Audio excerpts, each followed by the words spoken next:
When I first heard of the Belt and Road Initiative, I thought it sounded very impressive, but almost like an idealistic slogan. Is it a mere slogan? 10 years have passed, and I believe everyone involved has already got an answer. Beyond infrastructure, what has BRI brought to the world? I'm Charles Liu. Let me share with you how I understand BRI from an investor's perspective.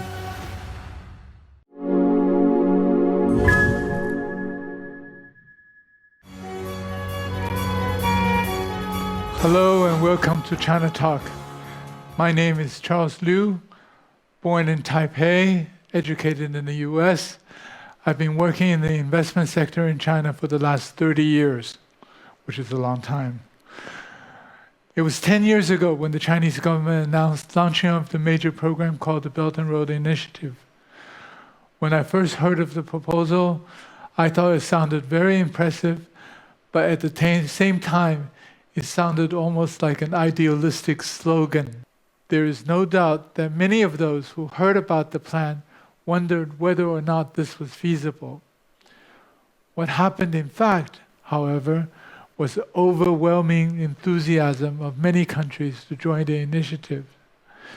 More than 150 countries became part of the program, and even at the very outset, hundreds and hundreds of projects were put into operation.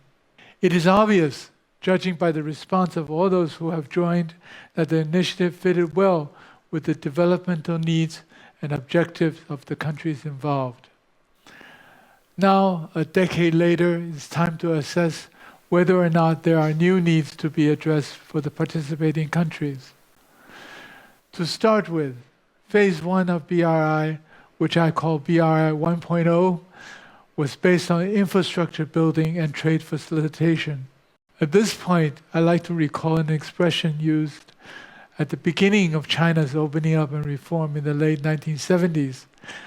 That was, 要致富，先修路. To gain wealth, you have to build a road first. Here, to gain wealth means value creation, and to build a road first means building infrastructure first. In the same line of thought, through more than 3,000 projects, roads, rails, bridges have been built along the Belt and Road countries in the past 10 years.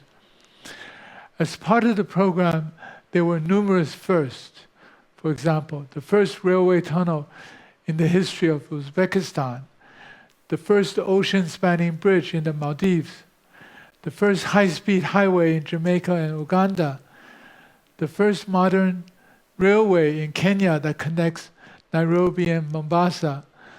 I remember that before the railway was built, it took 10 hours to get there, but now the time has been cut by more than half.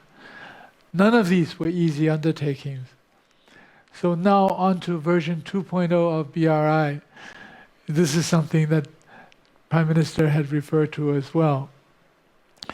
In my view, BRI involves accelerated industrialization, enhanced modernization, including digital economy, and further regional integration of the economies of the Belt and Road countries in terms of markets, movements of people, and manufacturing. In this process, significantly enhance efficiency in the value creation capabilities of these countries. It's an upgrade from BRI 1.0, designed to bring greater prosperity for participating countries in a greener and more sustainable manner. Despite the successes and enthusiasm with which the participants of BRI are embracing the future phase of its development, there has been lots of negative Western press and smearing of the initiative. There is talk of economic coercion. There's talk of debt trap. I must say it is amazing that such talk can even take place. Do you mean to tell me that developing countries need to be coerced to have new ports built, to have new airports built, to have new roads built, to have power stations put into place, to have telecommunication systems put in? As an African government official told me when he was approached by a senior US official on criticizing China's Belt and Road Initiative, his answer was, The airport you landed in was built by China. The highway you're traveling on right now is built by China. And the hotel you're about to check into was built by China. He said to me, we were certainly not coerced into accepting it. If it is, we would love to be coerced by China to have more built. My recent experiences of working with some Belt and Road countries and projects show that each country is distinct in its objectives, it seeks, and its specific conditions. As long as there's mutual respect and mutual understanding, it's not difficult to create the conditions for win-win collaboration. On a side note, recently at the G20 summit, US, India, Middle East, and EU have proposed to support and help Saudi Arabia build a high-speed rail to India to further enhance regional collaboration. That to me is quite interesting, whether or not it would take place, because US has not built a major rail line for more than half a century. India has not built a new railroad for more than a century. So who will actually build it? We will see. My Saudi friends say that eventually the project may end up being funded by the Middle Eastern countries and built by Chinese construction companies. That would be quite interesting. For China, it would benefit significantly from greater prosperity in its neighboring countries, whereby there will be enhanced stability and good neighborly relations.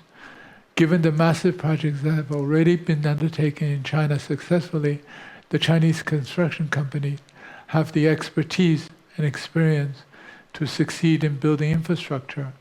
It also benefited economically from having such contracts executed and be rewarded for its work.